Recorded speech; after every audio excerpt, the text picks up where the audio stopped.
La République centrafricaine vient de loin et le 27 décembre prochain, l'élection présidentielle va être organisée avec, lors de ce premier tour, les élections législatives couplées. Il y a de la tension dans l'air et cela explique donc la mobilisation de la communauté internationale, notamment du bureau régional des Nations Unies avec à sa tête François Lucénifal, mais également des autres partenaires du pays. Nous avons donc choisi pour ce numéro de la Tribune du mardi d'évoquer la situation en République centrafricaine en faisant bien sûr le point sur tout ce qui a été pris comme initiative pour prévenir toutes les dérives qui pourraient intervenir en raison des tensions. Nous avons donc sur ce plateau d'abord en République centrafricaine en ligne de Bangui, Mamadou Moussa Ibrahim. Il est plutôt en ligne de Bouar à l'est du pays. C'est Mamadou Moussa Ibrahim qui est à la coordination des organisations musulmanes de République centrafricaine. À côté de Mamadou Moussa Ibrahim, il y a à Bangui, en République centrafricaine toujours, Jean-Benjamin Ngolot qui est acteur de la société civile. Bonsoir. Alors, ils vont peut-être revenir, vu que la connexion Internet, nous le disions, ne permet pas de les avoir tout de suite, mais il y a Maître Jacques Brice Moumnougui, avocat au barreau de Bordeaux, panafricaniste. Lui est ressortissant du Cameroun, donc un pays stratégique en Afrique centrale, va donner son point de vue et surtout faire une lecture de la situation actuelle en République centrafricaine. Maître, bonsoir et merci d'avoir répondu à notre invitation. Bonsoir à vous et merci pour ce que vous faites pour le continent africain. Et nous ouvrons d'abord par cet appel du secrétaire général de l'ONU, Antonio Guterres, qui s'était exprimé il y a quelques semaines pour appeler les Centrafricains à faire preuve de responsabilité lors de ce double scrutin. Chères Centrafricaines, chers Centrafricains, je vous salue chaleureusement. Je suis Antonio Guterres, secrétaire général des Nations Unies. À la veille du lancement de la campagne électorale pour les élections législatives et présidentielles en République centrafricaine, je lance un appel à tout le peuple centrafricain à œuvrer pour que la campagne électorale et le scrutin se déroulent de manière pacifique. Ces élections constituent une importante opportunité pour consolider la paix, l'ordre constitutionnel et les acquis démocratiques résultant des élections de 2015-2016 qui ont mis fin à une période d'instabilité et de conflit. J'exhorte tous les responsables politiques, leurs partisans, les porteurs de voix et les médias de s'abstenir de tout discours de haine, d'incitation à la violence et de désinformation. Ces actes desservent la cause de la paix à laquelle le peuple centrafricain est fortement attaché. J'invite les responsables politiques à résoudre tout différend par le dialogue. J'encourage aussi les autorités centrafricaines, y compris les forces de sécurité, à créer un environnement sûr et à faire respecter les droits humains en collaboration avec la mission de maintien de la paix des Nations Unies, la MINUSCA. J'appelle à une participation massive et pacifique de tout le peuple centrafricain, y compris les femmes et les jeunes, au scrutin du 27 décembre. C'est grâce à cette participation que les citoyens pourront continuer de façonner l'avenir de leur pays en le plaçant fermement sur la voie de la paix et de la prospérité. Je réitère l'engagement des Nations Unies à continuer de soutenir le peuple centrafricain dans ses efforts de consolidation de la paix, de démocratie et de développement durable. La République centrafricaine invitée à faire preuve de maturité pour cette élection. Mamadou Moussa Ibrahim à Bouar, comment s'organisent ces élections du 27 décembre? D'abord, bonsoir. Oui, bonsoir, chers journalistes. Les élections s'organisent ici au niveau de Bouar. Bon, d'une manière à une autre, il y a les affiches des candidats qui sont là en train de battre campagne législative, y compris présidentielle. Mais c'est dans les alentours périphériques de Bouar que le groupe armé 3R, en l'occurrence, qui contrôle une grande partie des régions de la Bouar, qui a menacé les candidats de descendre dans l'arrière-pays pour battre campagne. Donc les campagnes, pour l'instant, se concentrent au niveau du chef-lieu du Bouar ici. Tout se passe bien, mais pas dans la profondeur. Donc ça veut dire que nombre de Centrafricains ne pourront pas participer à ces élections. Pour l'instant, le gouvernement et la communauté internationale essaient de pousser les choses pour que les candidats trouvent l'accès à descendre sur le terrain dans leurs circonscriptions respectives pour battre campagne, même si la période électorale n'est pas encore épuisée. Et vous êtes à la tête de la coordination des organisations islamiques de République centrafricaine. On sait que par le passé, il y a eu des tensions, de fortes tensions communautaires, des tensions graves même. Comment parvenez-vous en ce moment à faire en sorte que le discours soit un discours qui passe au sein de la communauté musulmane? Oui, comme vous savez, depuis le début de la crise, notre discours n'a pas changé, c'est d'appeler vraiment aux cessations des hostilités, le vivre ensemble et puis la cohabitation pacifique. Et toutes les organisations, soit nationales et internationales, convergent avec le gouvernement aussi dans le même ordre d'idée. Et puis, dans cette optique, lors des élections, il y a eu des organisations, en l'occurrence notre organisation aussi, a organisé des forums au niveau local pour préparer la communauté, préparer la population d'aller aux élections. Par exemple, la campagne à la non-violence et aussi de suivre beaucoup des informations. Et s'il y a des choses documentées, faire la monitoring, documenter et remonter l'information. Et puis, il y a aussi maintenant, avec le retour, le redéploiement de l'État dans l'arrière-pays, il y a la police communautaire qui est là, la police de proximité qui est là et accompagnée de forces onusiennes. Donc, on essaie de travailler ensemble avec les autorités locaux et communautaires pour essayer de passer les messages là où il faut passer les messages. Maître Jacques Brice Moumnougui, vous avez suivi il y a un instant le secrétaire général de l'ONU, Antonio Guterres, qui a appelé les différents acteurs à faire preuve de retenue et de responsabilité. Ce message est adressé aux acteurs à un moment où les tensions ressurgissent, notamment dans les zones de l'arrière-pays, dans l'Interland. Ce discours va-t-il pouvoir aider Mamadou Moussa Ibrahim à apaiser véritablement les tensions sur le terrain? Oui, bien sûr, c'est de nature à apaiser les esprits parce que vu lors de validation des candidatures des candidats par la Cour constitutionnelle, il y a eu certains poids lourds qui ont été invalidés. Et nous allons, nous allons en venir. Hein?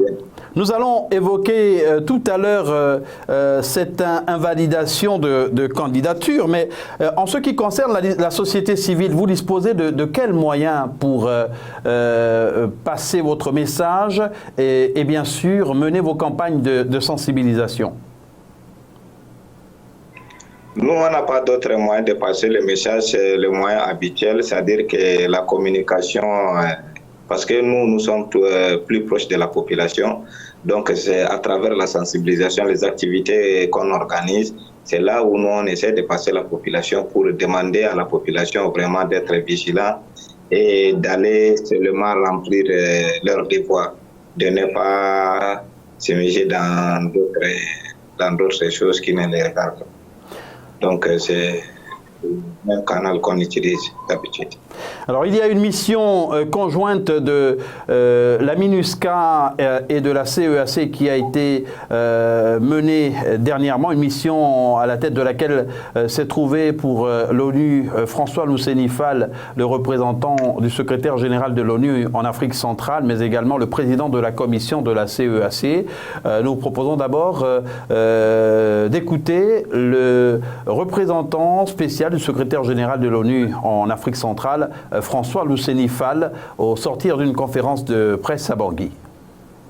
Nous partons d'ici avec l'espoir que les messages que nous avons passés seront entendus. Nous regrettons néanmoins que les partis politiques n'aient pas encore procédé à la signature du code de conduite qui aurait donné le signal de la volonté des candidats d'aller dans une élection avec à l'idée que les articles contenus dans ce code de conduite, que personne ne remet en cause d'ailleurs, puisque nous avons rencontré certains parmi eux, nous aurions souhaité que ce code de conduite soit signé et que redonne un gage positif à tout le monde pour savoir que cette élection allait bien se passer. Mais nous tenons à dire que nous avons senti quand même beaucoup de méfiance au niveau des différents candidats. Et nous pensons que malgré, nous sommes dans une compétition qui a une grande importance, il s'agit d'une élection présidentielle et d'élections législatives groupées, nous avons l'espoir que ce processus se déroulera normalement, dans la quiétude, et que les candidats garderont à l'esprit que ce qui doit triompher à l'issue de cette élection, c'est l'intérêt supérieur de la République centrafricaine et des populations centrafricaines.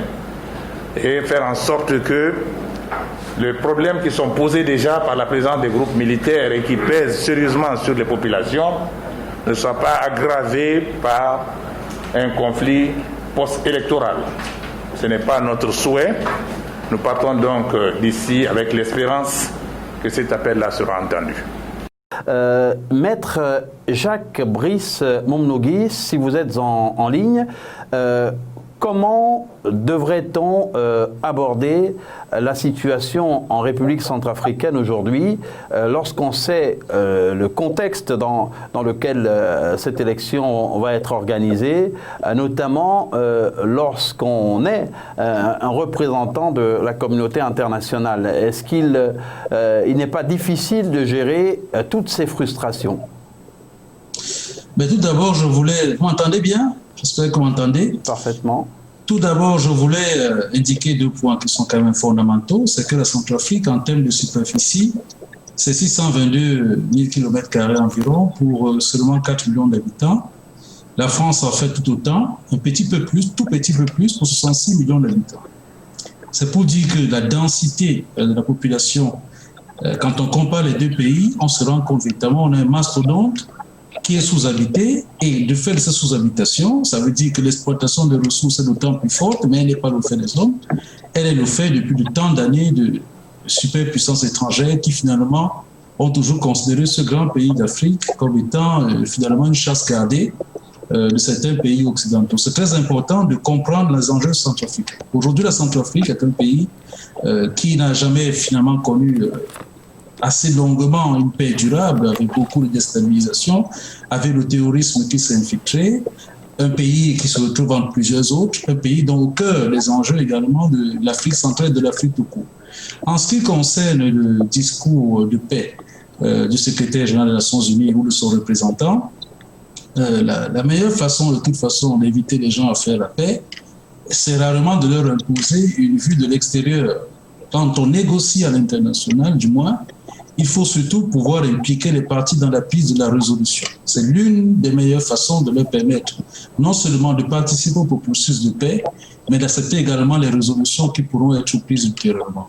Je pense que la solution ne pourra venir que des Centrafricains dans le cadre d'un processus d'intégration et d'une volonté de paix qui pourra ensuite recevoir bien sûr une notion internationale ou un appui du secrétaire général des Nations Unies. Je crains malheureusement que l'initiative extérieure, comme l'a indiqué le représentant des Nations Unies, suscite beaucoup plus de réticence qu'autre chose. De la réticence, une réticence normale donc? Une réticence, je ne sais pas ce qui est normal ou pas, j'ai envie d'utiliser ce terme, mais peut-être justifiée. Une réticence justifiée parce que malheureusement, comme je l'indiquais, le problème de l'Afrique, et depuis longtemps, on l'a toujours dit, c'est que les sapeurs-pompiers viennent toujours de l'extérieur. Alors, aujourd'hui, on a un pays qui est fortement déstabilisé et comme j'indiquais, avec un pays très peu habité, où on a encore certains problèmes au niveau de la formation même de cette jeunesse. Et on a un processus démocratique, comme tous les processus démocratiques, malheureusement sur le continent africain, qui sont beaucoup plus sources de conflits qu'autre chose. Alors, qu'est-ce qui sortirait de cette élection, sachant que l'ancien président a été empêché, enfin du moins sa candidature n'a pas été validée, et à propos les tensions qui existent. Oui. Et à propos de l'invalidation, c'est vraiment la solution. Et à propos de l'invalidation de la candidature de François Bozizé, il y a le président de la commission de la CEAC qui a émis quelques regrets.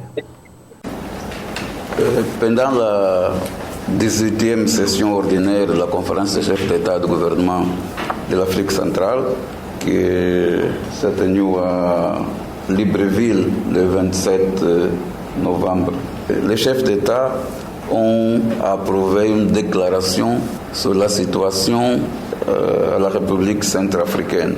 Et dans cette déclaration, les chefs d'État ont décidé de nommer un médiateur.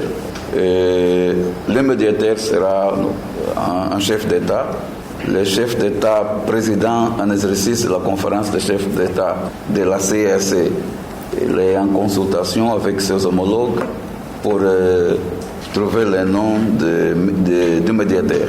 Et la même déclaration a pris la décision que la communauté, la CAC, devait envoyer une mission d'observation électorale.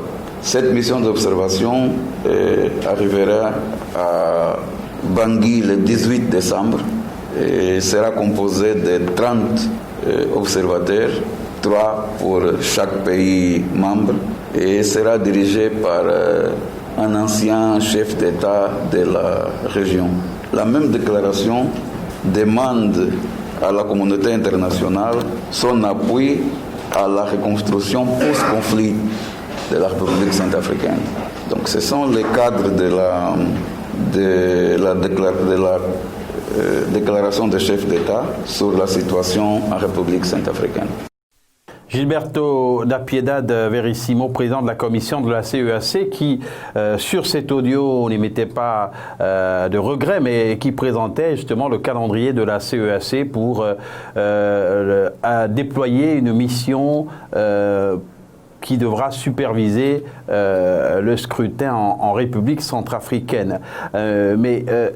Finalement, ce sera d'abord à la communauté des États de l'Afrique centrale de prendre le bâton de pèlerin pour essayer d'abord de sécuriser les élections, mais surtout de mettre en confiance les différents acteurs, et notamment l'ancien président François Bozizé, qui se trouve frustré de n'avoir pas été classé parmi les 22 candidats retenus, surtout qu'il estime que c'est une décision injuste. Maître Jacques-Brice Momnigui. Oui, tant que nous n'aurons pas résolu le problème fondamental en Afrique, nous allons toujours répéter les mêmes erreurs et aboutir aux mêmes conséquences, aux mêmes résultats. Cela fait des années que les élections sont organisées, que ce soit en Centrafrique ou ailleurs d'ailleurs, pour parler que de la Centrafrique, dans des conditions toujours difficiles, avec les mêmes tensions, avec pour l'essentiel depuis quelques années les mêmes acteurs, et avec les mêmes conséquences, les risques de conflit permanents. Alors la question fondamentale qu'il faut peut-être se poser aujourd'hui, c'est est-ce que le cadre que nous avons transposé, c'est-à-dire d'organisation telle que nous les faisons aujourd'hui, de processus électoraux dans des pays où les structures même qui permettent l'exercice de la démocratie véritable, on le voit encore aux États-Unis, sont encore à construire. Je parle ici des institutions indépendantes d'organisation des élections. Je parle ici des juridictions qui peuvent, le cas échéant, s'imposer ou imposer par le droit certaines décisions.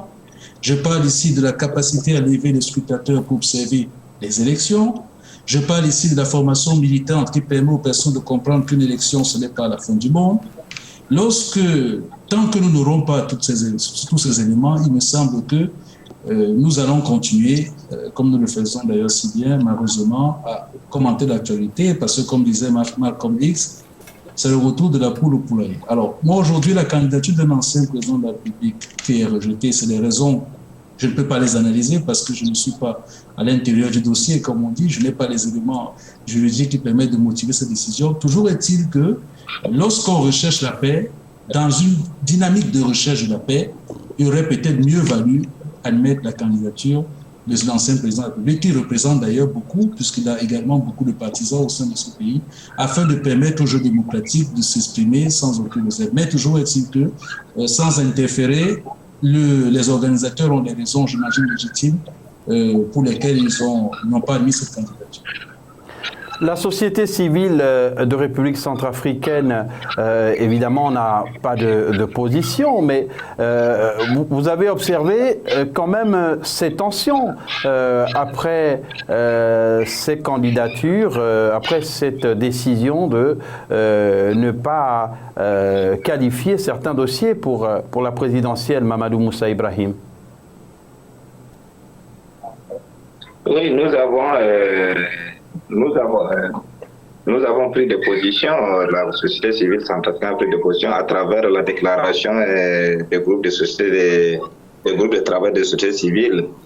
Le porte-parole Beninga avait fait la déclaration le lendemain de la déclaration des cours constitutionnels.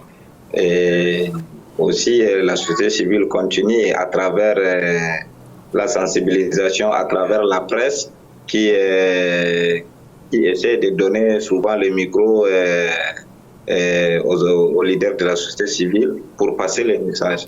À travers ça aussi, nous sommes sur le terrain, on passe le message à travers les médias aussi. Mais qu'est-ce que votre... Et vous savez que... Oui, continuez. Qu'est-ce que votre déclaration a dit précisément au lendemain de cette décision de la Cour constitutionnelle? Bon, connaissant la situation sur le terrain, Beninga avait appelé la population vraiment de rester vigilante, de ne pas encore tomber dans le jeu des politiciens. Et puis, aller le jour J, le 27 décembre, aller remplir leurs devoirs citoyens, de ne pas en avoir des sentiments partisans ou à cause d'un t-shirt, et puis tout peut basculer. D'abord, nous connaissons que la situation est fragile. C'était ça que la société civile avait lancé comme appel à l'endroit de la population. La paix est fragile. Il y a l'équation des groupes armés qui n'est pas résolue. Vous l'avez souligné également, pas loin de Boar, il y a une grosse insécurité. Est-ce que dans cette région, là par exemple de l'Est du pays, il n'y a pas des craintes que le déroulé de l'élection soit perturbé par ces miliciens armés? Mais du coup, quand les miliciens font des déclarations pareilles, ça veut dire qu'il y a opposition, il y a menace déjà. Est-ce qu'il reste à savoir la population qui se trouve dans cette localité le 27 décembre iront dans la paix dignement voter et revenir remplir leurs droits civiques? On ne sait pas, c'est un point d'interrogation ici. Et aussi, la MINUSCA a fait une déclaration comme quoi que la MINUSCA appuie le gouvernement, mais il ne sécurise pas les candidats. Et vous savez, c'est difficile quand la MINUSCA qui a 12 000 hommes sur le terrain et qui n'arrive pas, qui a déclaré officiellement qu'ils ne vont pas sécuriser les candidats. Donc, ça veut dire que certains candidats n'auront pas la chance d'aller dans certaines régions du pays pour battre campagne, et même au niveau des députés aussi. Alors, les candidats vont devoir assurer leur sécurité par leurs propres moyens. Ça veut dire que chacun des candidats pourrait s'attacher les services d'une milice ou de gens armés? Non, pas ça. C'est-à-dire que c'est le gouvernement qui les attribue la sécurité.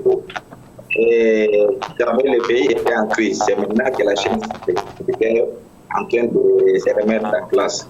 Donc, espérons que dans certaines régions,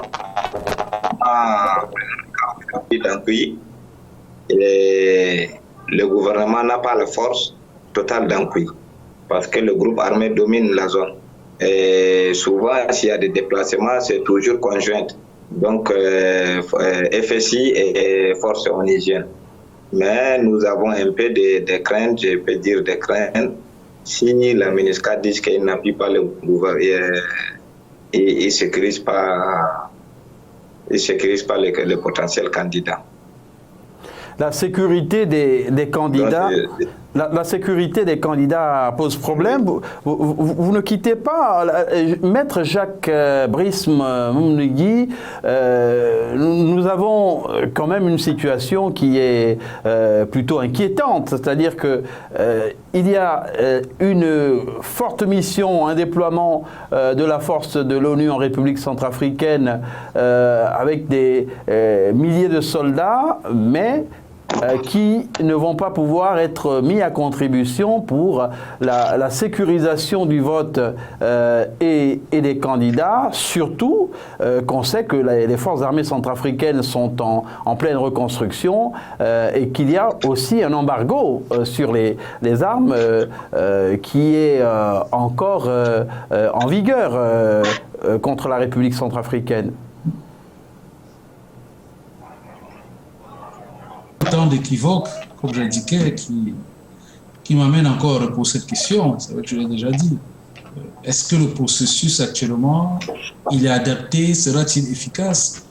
Lorsque vous n'avez pas d'armée nationale, lorsque la paix et la sécurité dépendent d'une mission internationale, dans un pays d'ailleurs, d'un point de vue purement technique, ils ont été affectés pour une mission précise, donc s'ils doivent être réaffectés, c'est les décisions qui se prennent souvent sur la sécurité. C'est assez complexe à faire, de les réaffecter vers la politique et la protection des personnalités, parce qu'ils ont une mission précise quand ils sont en Centrafrique.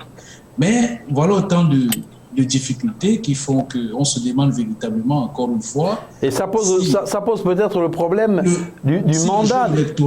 Si le jeu électoral sera un jeu électoral, j'ai même envie de dire crédible. Si les opposants ou même si les hommes politiques ont peur de battre campagne ou ne peuvent même pas, et c'est le fait en Centrafrique, battre campagne dans certains endroits, parce que les endroits appartiennent à certains groupuscules armés, peut-on dire véritablement qu'il y a une expression pleine d'une démocratie véritable au terme de ces élections?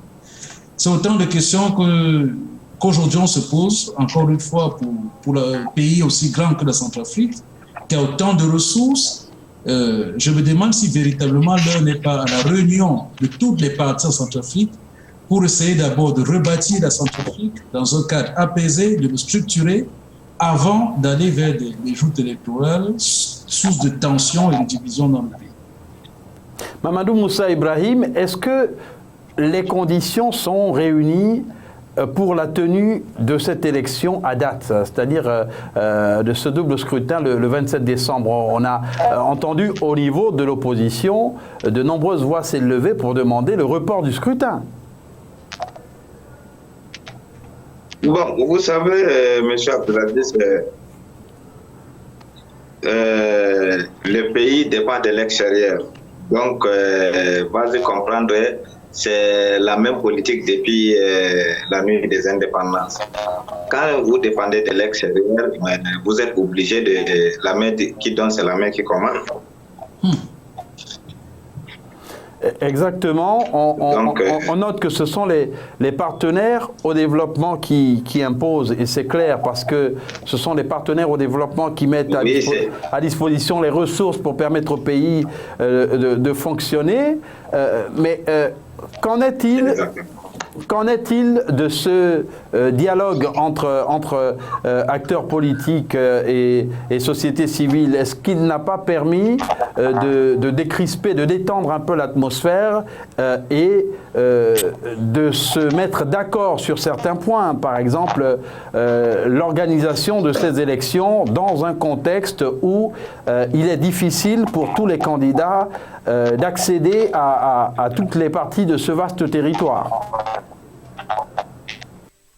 Mais écoutez, c'est ça que du côté de la société civile, on parle toujours du dialogue franc et sincère. Les dialogues qu'on organise entre la société et l'autre classe politique et gouvernement, mais il y a eu des accords de type qui sont publiés. Jusqu'à là, les gens font que tourner en rond. Il y a, pour organiser des élections, la société civile avait demandé d'abord le désarmement immédiat de ce groupe armé parce qu'ils ont connu, ils sont signataires d'un accord et ils ont des représentants dans le gouvernement. Leurs chefs viennent à Bangui dans des réunions, soi-disant dans des réunions, des rencontres avec les autorités pour discuter toujours de la paix. Mais vous sentez sur le terrain, les choses n'avancent pas. Il y a eu l'histoire des JSMS qu'on nous a parlé depuis les accords de 6 février jusqu'à aujourd'hui. On n'en sait pas là où en sommes. Et le groupe armé fait que multiplier sur le terrain. Prenons le cas de Bandoro, il y a le véhicule d'un député qui a été pris par le groupe armé en pleine campagne.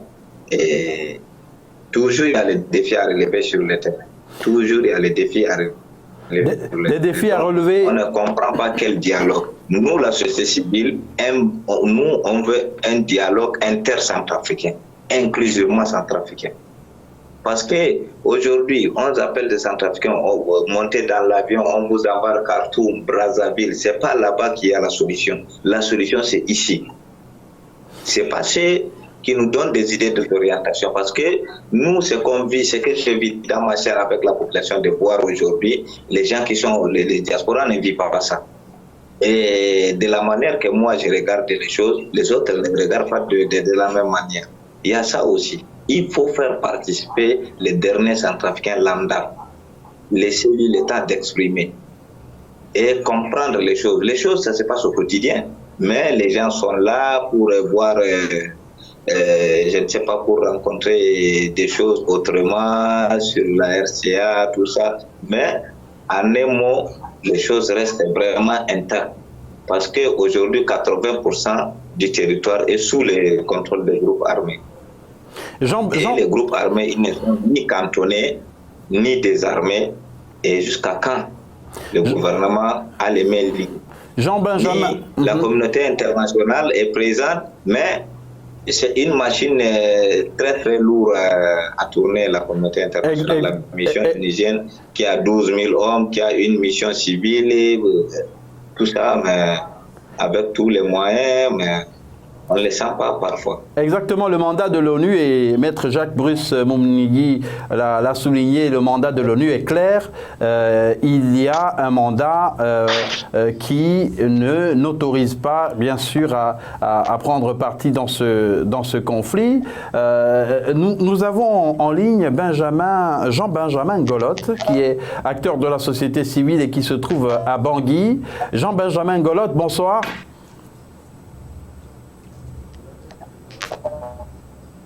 Jean-Benjamin Golotte, bonsoir.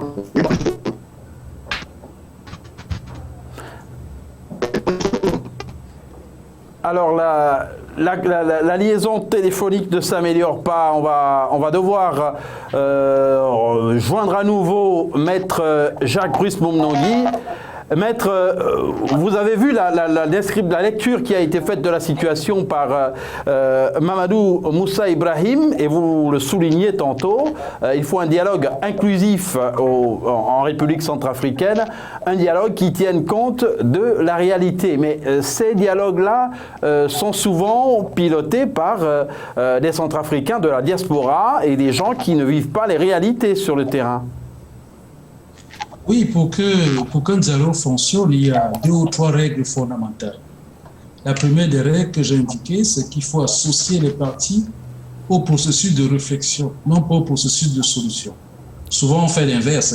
On arrive, on a déjà des solutions, on leur demande d'accepter ou pas certaines solutions.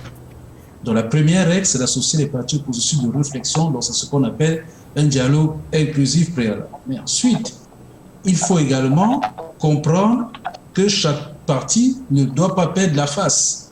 Donc, il faut arriver à trouver un accord qui permette à chacune des parties de ne pas avoir l'impression qu'elle y perd la face et qu'elle y trouve une certaine, entre guillemets, une certaine humiliation. Et la troisième, qui est vraiment encore aussi la plus importante dans une négociation, dans un accord parfait, c'est qu'également les solutions qui vont sortir de là puissent être acceptées, non pas par les parties, mais par les gens qu'elles représentent. Donc, il faut faire accepter les solutions par les gens qu'elles représentent, parce que les parties de la négociation sont souvent elles-mêmes sous pression. Donc, il faut s'assurer que ce sont des partenaires crédibles et qui sont vraiment représentatifs et discuter avec des bons partenaires.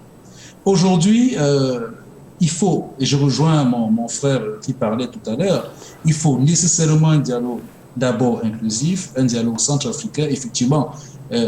Même si la diaspora intervient, il faut absolument que ce dialogue puisse d'abord donner la priorité aux personnes qui sont sur le terrain et qu'elle puisse associer tous les éléments de la société centrafricaine en vue de trouver une solution pérenne. Solution pérenne, pour moi, ce n'est pas simplement discuter sur le fait qu'on aille ou pas aux élections.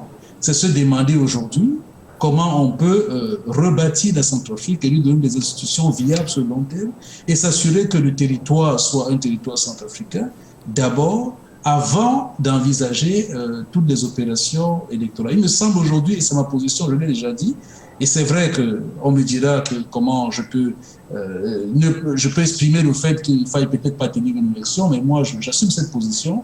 Je pense que quand les conditions ne sont pas réunies en matière d'intégrité d'un territoire, en matière de possibilité d'assurer la sécurité d'un résultat, en matière de possibilité de l'état de droit pour s'assurer de la vérification du scrutin, en matière de l'autorité aussi que peuvent avoir les principales parties, la capacité à participer, il ne faut pas hésiter quand on recherche la paix, et ça c'est Houphouët-Boigny qui le disait d'ailleurs, il ne faut pas hésiter quand on recherche la paix à accepter toutes les solutions possibles, parce que de toute façon, quand il y a un conflit, il faut bien renégocier pour pouvoir trouver la paix, et donc la solution. Donc la paix est le seul moyen, et pour la paix, il faut une négociation préalable avant la mise en place d'un calendrier électoral, même si ce sont les puissances étrangères qui l'imposent, parce qu'au final, on aura un résultat qui va être contesté, des tensions qui vont être exacerbées. Et ce pays qui est frère, je suis Camerounais, donc j'ai grandi vraiment avec des Centrafricains à la maison, et je connais bien la Centrafrique, j'ai des amis à Bangui, je travaille aussi avec eux.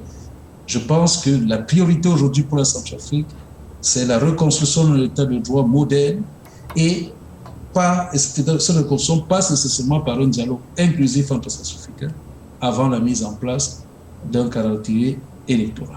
Faut-il aller aux élections? Les élections se préparent et nous avons le porte-parole de l'autorité des élections en République centrafricaine qui s'exprime en quelques mots. Il a présenté les difficultés du processus en cours. C'est une période toujours de trop de passion. De trop de tension, il y a de la manipulation, il y a des discours qui ne sont pas toujours des discours constructifs. Et donc, il faut informer la population, informer surtout la jeunesse qui a tendance toujours à être victime des manipulations, informer la jeunesse que les élections se préparent correctement et sereinement et que le moment venu, tout le monde doit aller voter. le seul moyen d'exprimer son choix, c'est d'aller ce jour-là, de retirer sa carte d'électeur. La distribution va démarrer dans les prochains jours et aller tranquillement le jour du vote, aller faire le choix, n'est-ce pas, de la personne que chacun estime être en mesure de conduire aux destinées de notre pays.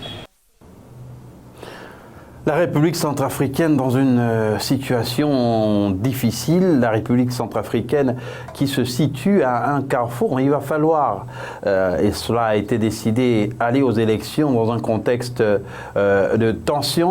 On a évoqué ces candidatures qui ont été rejetées, mais il y a eu des acteurs de cette paix encore fragile, certes, mais des acteurs de la construction de cette paix. Et parmi eux, il y a l'imam Omar Kobin Layama, décédé récemment. Il avait été président du Conseil supérieur des affaires islamiques de République centrafricaine et avait pris son bâton de pèlerin avec d'autres partenaires religieux pour permettre au pays de sortir de ces moments de tension. Je vous propose quelques réactions suite à sa disparition avant de donner la parole à Mamadou Moussa Ibrahim. Leader religieux et celui de tous nos fidèles, implorer la miséricorde de Dieu pour le repos de son âme. Qu'Allah, le miséricordieux, lui accorde le paradis. Nous n'oublierons jamais la contribution de notre frère, Imam Omar Kobin, dans la lutte pour le retour de la paix dans notre beau pays, la République centrafricaine. Une fois de plus, qu'Allah t'accorde, cher frère, le paradis, et que la terre de nos ancêtres te soit légère. L'imam Kobin fut un grand artisan de la paix et de la réconciliation nationale en Centrafrique. Il a œuvré toute sa vie durant pour le dialogue interreligieux, islamo-chrétien notamment. Il a effectué beaucoup de missions à travers le pays avec le cardinal et dans le cadre de la plateforme religieuse dont il est l'un des fondateurs, il a travaillé à promouvoir la paix, la sécurité, la réconciliation nationale en République centrafricaine. À la suite du cardinal Nzapalenga de République centrafricaine, il y avait à l'instant Mankeur Ndiaye, qui est représentant résident du secrétaire général de l'ONU à Bangui, la capitale de République centrafricaine. L'imam Omar Kobin Layama, une personnalité qui a œuvré pour la paix en République centrafricaine et au sein de la coordination des organisations islamiques de Centrafrique. Mamadou Moussa Ibrahim, comment est gérée cette disparition? C'est vraiment un grand vide pour nous, pour la communauté africaine. C'est un grand vide, la disparition de son éminence Imam Omar Kobin Layama. C'est lui qui nous représentait dès les premières heures sombres de la crise. Il s'est associé avec Cardinal Nzapalenga et le révérend pasteur Nicolas Greco-Yamé Bongo pour parler, prêcher toujours. Il nous disait que toujours il faut avoir l'espoir. Il faut avoir l'espoir que toujours il y aura la paix. Et il est souriant, toujours il est souriant. Et à chaque fois, il nous demande d'être calme et compréhensif. Et dans ça, tout ira bien. C'est ce que je retiens beaucoup de lui. C'est un homme très souriant et très patient. Et sa force, c'est ça. Il est très patient, compréhensif, et puis il a fait beaucoup de choses dans les retours de paix. Si vous voyez aujourd'hui les retours des musulmans dans certaines localités du pays, c'est toujours les œuvres de l'imam Kobin.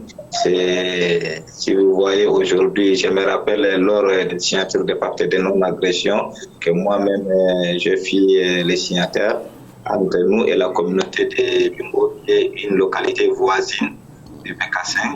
Et c'est cette localité qui a eu une grande violence lors des affrontements interfaits. Et on avait signé cet pacte le 11 février 2016. Il était présent pour la réouverture du cimetière musulman. Et cette réouverture a été approuvée officiellement. Et les jours-là, il était là avec le cardinal, le pasteur, et ils ont passé vraiment des messages de paix. C'était émotionnel. Et jusqu'à aujourd'hui, la communauté musulmane a retrouvé le cimetière qui nous appartenait de Boying, là où on part enterrer nos morts dignement. Donc c'est l'une des actions parmi les actions que l'imam a pu proposer comme acte. Et je pense que c'est comme un arbre qu'il a planté. La communauté musulmane, vous l'avez souligné, a été fortement endeuillée.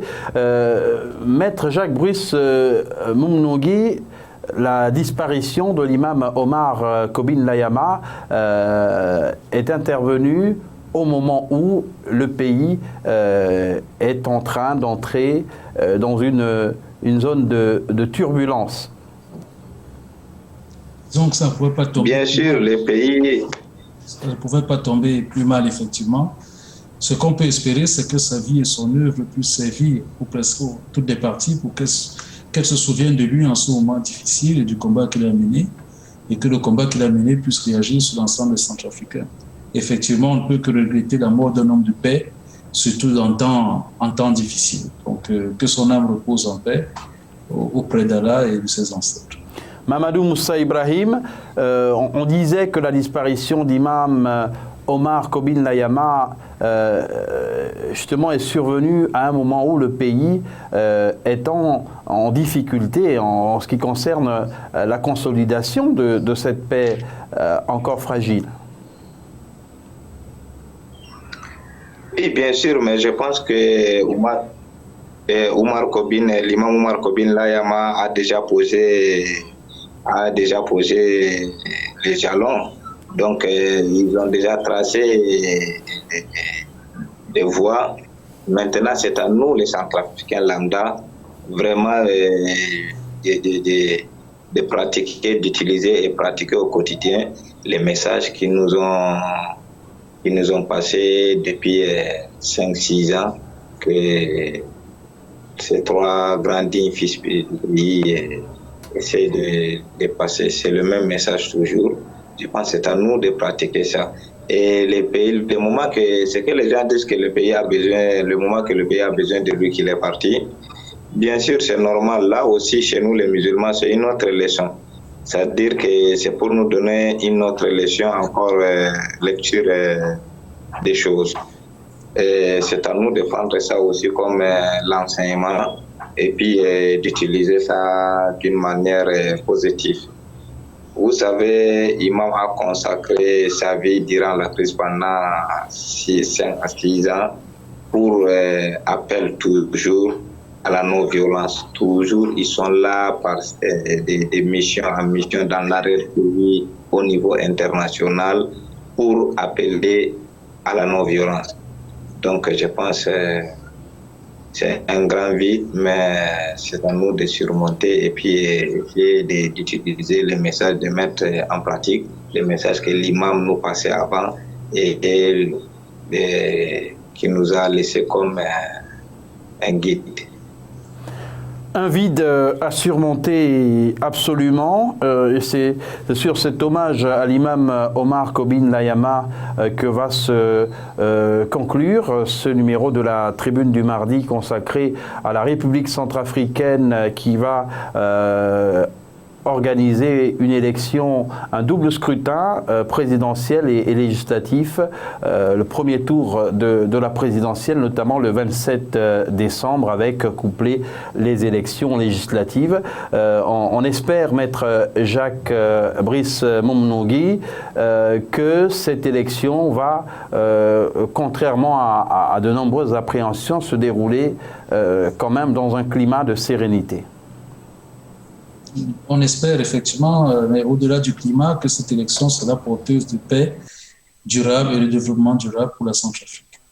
Nous invitons simplement toutes les parties à faire œuvre de paix et à se rappeler que un pays, une fois qu'il est divisé, et la Centrafrique le sait, il est difficile de le rassembler et de trouver des solutions pérennes pour ce grand pays d'Afrique, la Centrafrique.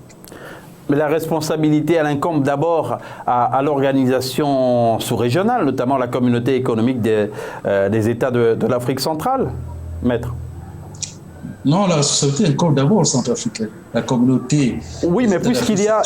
D'accord, la responsabilité incombe d'abord aux Centrafricains, mais... Ensuite, la communauté, elle n'a pas un pouvoir de contrainte. Elle n'a pas un pouvoir de sanction contrainte sur l'État de Centrafrique. Mais il a été relevé... une marge de manœuvre qui est d'encadrer et de permettre que les relations économiques se déroulent dans un climat sain et apaisé. Là encore, les pouvoirs des partis ne sont pas tout à fait comme on les imagine. De même que l'Union africaine n'a pas un pouvoir de contrainte, ces décisions ne s'imposent pas aux partis, de même que la communauté n'a pas un pouvoir de contrainte. Oui, mais maître, est-ce que la première faiblesse, justement, n'est pas que l'État centrafricain qui est en pleine construction n'a pas les moyens de financer ces différents programmes de développement? Dans ce contexte, est-ce que la communauté internationale n'est pas bien placée pour, pas imposer, mais faire passer ce que l'on considère comme les idées les plus profitables? Le vrai problème, il est que la Centrafrique ne peut pas gérer comme elle entend ses ressources. Ça, c'est le vrai problème. Le problème de savoir que la Centrafrique n'est pas capable de financer ses investissements est une autre question, puisque nous avons les États africains, notamment l'Afrique centrale, ont des accords notamment avec le FMI sur le remboursement des dettes qui imposent des politiques d'investissement particulières à des pays. Mais le véritable problème est peut-être que les enfants de la Centrafrique puissent tous se réunir et pour essayer de mettre en place un pays uni d'abord. Ensuite, tout le reste suivra. Bien sûr, la communauté économique de l'Afrique centrale, elle a un rôle vraiment d'observation, un rôle fraternel d'accompagnement, un rôle de médiateur qu'elle peut jouer. Puisque si la Centrafrique est en feu, lorsqu'elle est en difficulté, cela affecte tous les pays, le Cameroun, le Soudan, tout le monde en est affecté, effectivement, mais la solution incombe d'abord aux Centrafricains. Effectivement, vous l'avez dit, le fait qu'elle ne puisse pas financer les investissements, évidemment, elle ne peut que subir les règles qui lui sont imposées par ses partenaires économiques. D'ailleurs, d'où la question de se demander si cette élection permettra véritablement, encore une fois, à la Centrafrique de retrouver ses lettres de noblesse. Ça passera nécessairement par un dialogue entre les principaux acteurs et par peut-être la mise en place, au plan cette fois-ci régional africain et puis continental, d'une véritable politique économique qui permette aux Africains de décider de leur sort, c'est-à-dire pouvoir gérer soi-même ses ressources et définir une politique d'investissement adaptée aux réalités africaines et pas imposée par les politiques de Bretton Woods. Mamadou Moussa Ibrahim, vous êtes pour l'organisation d'un dialogue inclusif juste après ces élections? Oui. Si, c'est très important pour nous, les Centrafricains, de se retrouver autour d'une grande table et puis discuter entre nous, les Centrafricains, pour parler des problèmes qui nous gangrènent au quotidien. Jusqu'à là, nous n'avons pas qu'une seule université depuis 50 ans et nous regorgeons de richesses partout, mais il y a un manque d'infrastructures au niveau scolaire. N'en parlons pas des infrastructures sanitaires. Tout est assisté. Donc, nous avons besoin de ce dialogue. C'est impératif pour nous. Mais il y a eu les accords de Khartoum qui ne demandent qu'à être appliqués. Vous pensez que l'accord de Khartoum ne peut pas aider à avancer s'il est appliqué? Mais écoutez, si l'accord de Khartoum a été appliqué, l'application c'est dès la signature. Mais d'après la nomination des cadres de groupes armés dans le gouvernement, nous, on n'a pas vu de grands changements sur le terrain. Aujourd'hui, il n'y a pas eu de multiplication des établissements scolaires, ni des hôpitaux, ni des routes, ni de l'eau. C'est ce que la population a besoin. Juste en avoir des points d'eau plus proches et puis les enfants en avoir des établissements de proximité. C'est ce que la population demande aux élus. Mais jusqu'à là, ça peine à arriver. Les produits vivrières, les produits dans l'arrière-pays, les pistes ruraux sont dégradées et les villageois ne peuvent pas sortir les produits pour ravitailler les grandes villes et puis subvenir à leurs petits besoins. Donc, c'est ces actions qu'on veut et non la multiplication des groupes armés ou des sociétés minières par-ci, par-là, qu'on ne comprend pas leur cahier de décharge et qui continuent à polluer la zone encore. Après la souffrance des groupes armés que la population subit, la malnutrition vient encore la dégradation de la nature. Donc, si on vous dit que je vous parle de l'accord inclusif, c'est-à-dire que les Centrafricains devaient se retrouver, pas comme le dialogue de Bangui qu'on a fait, on amène une autre personnalité et c'est lui qui va diriger. Non, on doit parler, pourquoi même pas dans notre langue qui est le Sango, que tous Centrafricains se retrouvent. On fait descendre dans toutes les 13 ou 20 régions de la République les représentants des différentes communautés et puis on parle. On a besoin de la décentralisation. La communauté a besoin vraiment de bénéficier des diamants, qu'on parle des ressources, par exemple les diamants, l'or, et qu'on voit pas. Mamadou Moussa Ibrahim, c'est bien noté. Parce que toujours le groupe armé s'accapare des zones pour faire leurs autorités. Donc on voit, nous, aujourd'hui, nos richesses, nos ressources minières nous créent des problèmes parce que tous ces groupes armés sont là, c'est à cause des diamants, à cause de l'or. Voilà, et la population ne bénéficie de rien. La population ne bénéficie de rien et vous venez de le rappeler, il va falloir tenir un dialogue inclusif pour aider le pays, la République centrafricaine à sortir de ces grosses difficultés. On espère que cet appel sera entendu. On aurait dû avoir Jean-Benjamin Ngolot qui est lui aussi acteur de la société civile et qui se trouve à Bangui. On a été surpris de voir que la liaison Internet soit meilleure à boire à l'est du pays plutôt qu'à Bangui. C'est l'inverse qui devrait se produire. Mais dans tous les cas, merci d'avoir été en notre compagnie. Il y a Maître Jacques Brice Momnougui, qui est avocat au barreau de Bordeaux, panafricaniste, analyste politique également, qui a bien voulu participer à cette émission. Merci à vous et aux téléspectateurs. Merci surtout de ne jamais désespérer de l'Afrique. Très bonne suite de programmes sur La Belle Radio et Télévision. Merci à vous de nous inviter, de contribuer au panafricanisme par vos émissions et votre talent. Merci beaucoup. Très bonne suite de programmes sur La Belle Radio et Télévision.